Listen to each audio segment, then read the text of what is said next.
Inflation है 4.9% पहुंची है। मुल्क के अंदर आम आदमी, गरीब आदमी का बोझ कम होगा। इस्लामाबाद में एक हर तरफ अफरा तफरी का सामान था, तोड़ फोड़ कर रहे थे, पुलिस वाला शहीद हुआ, रेंजर्स के वो शहीद हुए, दर्जनों जख्मी हुए। मुल्क की जो इन्होंने बेइज्जती इन्होंने करवाई अपने इन इंतहाई गलत और गैर कानूनी हथकंडों से, एक दिन के अंदर स्टॉक एक्सचेंज 3,500 पॉइंट्स नीचे आगे गिरा। उस रात डी चौक से और पीछे जब हटे तो अगले दिन स्टॉक एक्सचेंज ने दोबारा बाउंस बैक किया और न सिर्फ पिछले दिन के जो लॉसेस थे उनको मिटिगेट किया, बल्कि जो गेन्स आए, ये एक बैरोमीटर है।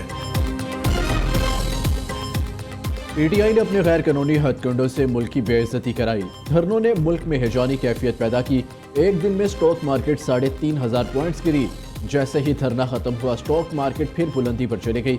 70 माह बाद महंगाई कम तरीन सतह 4.9 पर आ गई। इस कमी से आम आदमी पर बोझ कम होगा। माशी बेहतरी के असरात आने वाले दिनों में मजीद मजबूत होंगे। वज़ीर आज़म शहबाज शरीफ का वफाकी कैबिना इजलास से खिताब, कहा चीनी बरामद होने के बावजूद कीमत में कमी हुई। चीनी बरामद करने से मुल्क को $500 मिलियन का फायदा हुआ। पाक आर्मी की मुकम्मल गिरफ्त से चीनी की स्मगलिंग जीरो हुई। शहबाज शरीफ ने यूरोप में PIA फ्लाइट ऑपरेशन बहाल होने पर ख्वाजा आसिफ की तारीफ की।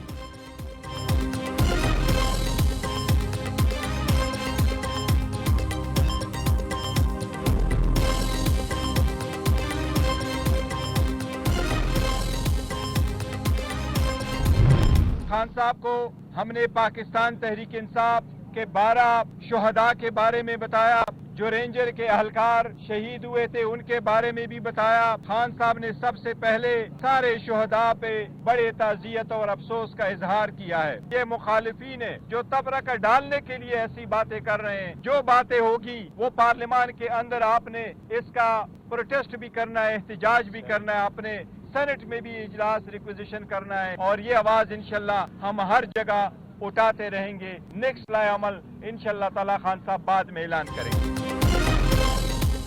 डी चौक इस्लामाबाद में सैकड़ों नहीं पारा कारकुन शहीद हुए। चेयरमैन PTI बैरिस्टर गौहर की अपने ही पार्टी रहनुमाओं के बयानात की तरदीद। बैरिस्टर गौहर का एहतजाज में सैकड़ों शहादतें कहने वालों से लाताल्लुकी का ऐलान। मीडिया से गुफ्तगू में कहा किसी भी लीडर को रैली के साथ डी चौक आने का नहीं कहा गया था। बानी ने रेंजर्स, पुलिस और 12 PTI कारकुनों की शहादतों पर इज़हार अफसोस किया। बानी ने एहतजाज का मामला कौमी असम्बली और सेनेट में उठाने का कहा है। आइंदा के लाहे अमल का ऐलान बानी PTI करेंगे। बानी PTI की सेहत से मुताल्लिक गलत खबरें चलाई जा रही थी, वो अडियाला जेल में बिल्कुल ठीक है।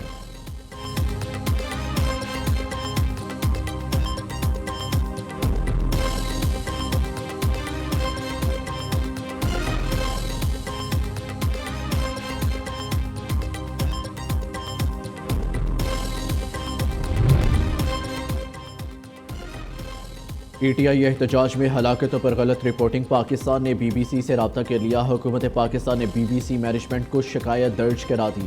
हुकाम के मुताबिक हसास मौजू पर BBC ने गलत और गुमराह को निदादो शुमार नशर किए। BBC अपनी गलती की तस्हीह करे। मीडिया रिपोर्टिंग में सहाफती इक़दार का ख्याल रखना इंतहाई अहम है।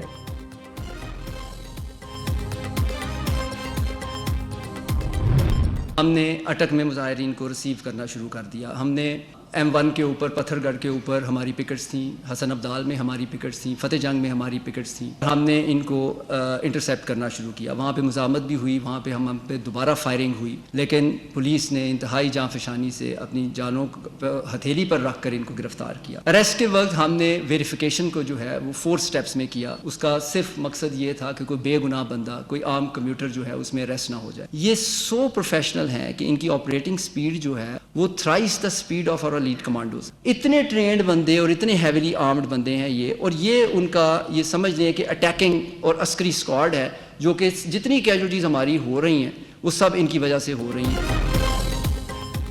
नवंबर को एहतजाज करने वालों में 100 तरबियत याफ्ता शरपसंद थे। पुलिस पर केमिकल बमों से हमले, ब्राज़ीली साख्ता आंसू गैस शेल फेंके। ये पाकिस्तानी शेल से 4 गुना ज्यादा ताकतवर थे। बुलेट प्रूफ जैकेट्स पहने और वायरलेस सेट से लैस मुजाहिरीन ने पुलिस की कम्युनिकेशन ब्लॉक की। केमिकल से भरी ये गाड़ी चलती फिरती बम फैक्ट्री थी।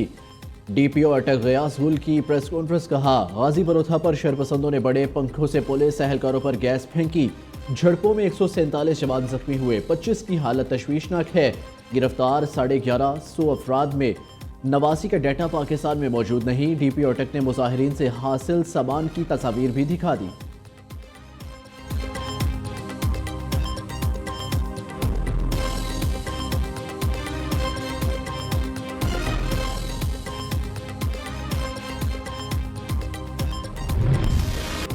बानी PTI की मुश्किलात में इजाफा। मजीद 7 मुकदमात में गिरफ्तार। बानी की 28 सितंबर और 5 अक्टूबर के 6 मुकदमात में जिस्मानी रिमांड की इस्तदा मुस्तरद। ATC इस्लामाबाद ने जुडिशल रिमांड पर जेल भिजवा दिया।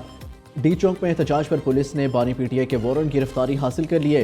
बुशरा बीबी, बैरिस्टर गौहर, उमर अयूब, खालिद खुर्शीद, फैसल जावेद समेत 96 मुल्जिमान नामजद। PTI के एहतजाज के खिलाफ दर्ज मुकदमात में अहम पेशरफ्त। 8 केसेस में GIT तश्कील दे दी गई।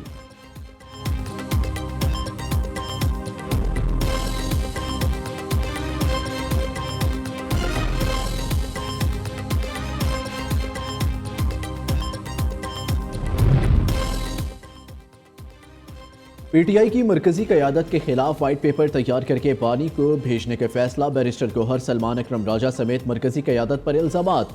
कोर कमेटी मेंबरान ने मरकजी कायदीन को कशीदगी का जिम्मेदार करार दे दिया। हमारे नाम FIR है, लेकिन बैरिस्टर गौहर हर बार बच निकलते हैं। बैरिस्टर गौहर ना ग्राउंड पर थे, ना इन्होंने कायदाना किरदार अदा किया। दूसरी जानिब तहरीक इंसाफ की सियासी और कोर कमेटी फेक न्यूज़ का शिकार। इतवार के रोज़ कोर कमेटी ग्रुप में फेक न्यूज़ शेयर की गई। कोर कमेटी ग्रुप में हलीम आदिल शेख ने असद कैसर और महमूद अचकजई पर हमले की खबर शेयर की। तिमाबिया ताहिर ने बैनुल-अक़वामी मीडिया को बानी PTI से मिलने की इजाज़त की खबर शेयर की। असद कैसर के हवाले से एक हफ्ते में 6 फेक न्यूज़ शेयर की गई।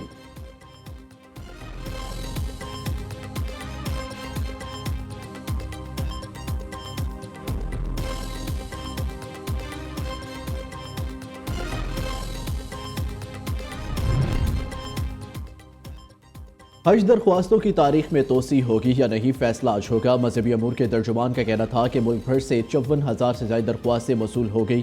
सरकारी स्कीम में हज दरख्वास्तों की वसूली का आज आखिरी दिन है। रात तक हज दरख्वास्तें मजीद बढ़ने का इम्कान। दरख्वास्तें मुकम्मल होने तक फौरन हज परवाज़ों के शेड्यूल को हतमी शक्ल दी जाएगी। परवाज़ों के शेड्यूल के मुताबिक मदीना मुनव्वरा में रिहाइशें हासिल की जाएंगी। सऊदी अरब में रिहाइश, खुराक और ट्रांसपोर्ट और मकातिब की प्रोक्योरमेंट मुकम्मल की जाएगी। समुंदर पार पाकिस्तानी 3 दिसंबर तक स्पॉन्सरशिप भिजवा कर स्कीम में शमूलियत यकीनी बनाए।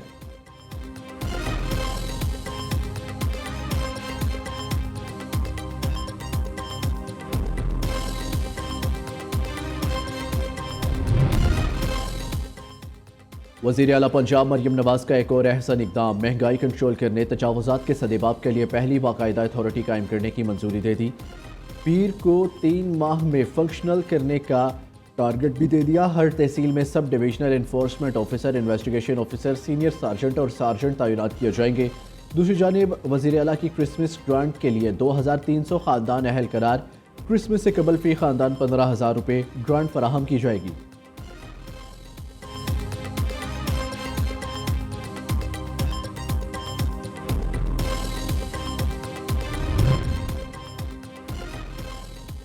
चीफ जस्टिस याहिया अफरीदी ने 14 दिसंबर को भी जुडिशल कमीशन का इजलास तलब कर लिया। इजलास में लाहौर हाई कोर्ट में एडिशनल जजेस की तकर्री पर गौर किया जाएगा। 6 दिसंबर को पेशावर और सिंध हाई कोर्ट्स में जजेस की तकर्री के हवाले से भी जुडिशल कमीशन का इजलास शेड्यूल है। जस्टिस शाहिद बिलाल की आईनी बेंच में शमूलियत पर भी गौर किया जाएगा।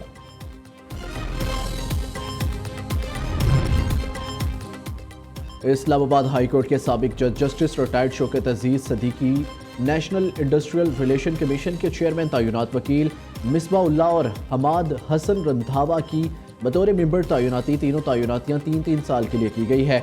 वजारत ओवरसीज़ पाकिस्तान ने इसने नोटिफिकेशन जारी कर दिया।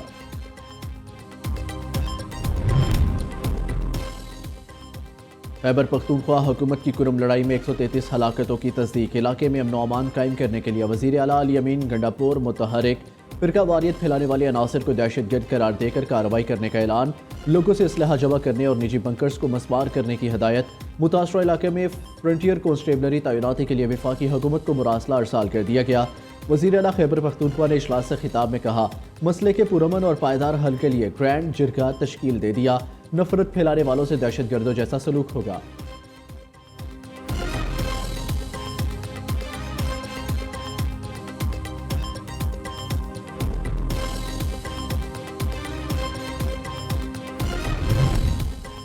लाहौर में घरेलू नाचाकी पर अहलिया को कत्ल करने वाला सफाक शोहर गिरफ्तार। मुलजिम जुनेद ने बीवी पर बेल्ट और पाइप से बेहिमाना तशद्दुद किया। अनीका जख्मों की ताब ना लाते हुए जिंदगी की बाजी हार गई।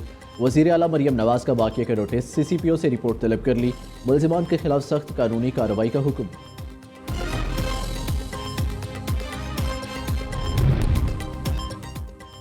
ईरान के पहले नायब सदर मोहम्मद रजा आरिफ की दावत पर चीनी नायब वजीर आजम जोंग गोचिंग 2 रोज़ा दौरे पर आज ईरान पहुंचेंगे।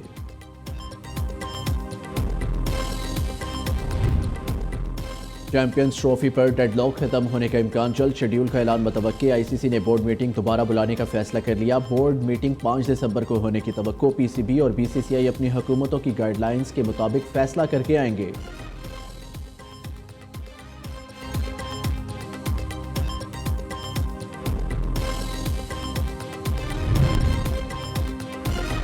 भारत को blind T20 cricket world cup के लिए पाकिस्तान ना आने की सजा। वर्ल्ड ब्लाइंड काउंसिल ने भारत से विमेंस ब्लाइंड वर्ल्ड कप की मेजबानी वापस ले ली। मुल्तान में वर्ल्ड ब्लाइंड क्रिकेट काउंसिल का 26वां जनरल काउंसिल इजलास। Pak Bharat blind cricket matches आइंदा न्यूट्रल वेन्यू पर कराने का फैसला। पाकिस्तान के सैयद सुल्तान शाह दोबारा वर्ल्ड ब्लाइंड क्रिकेट काउंसिल के सदर मुंतखब हो गए।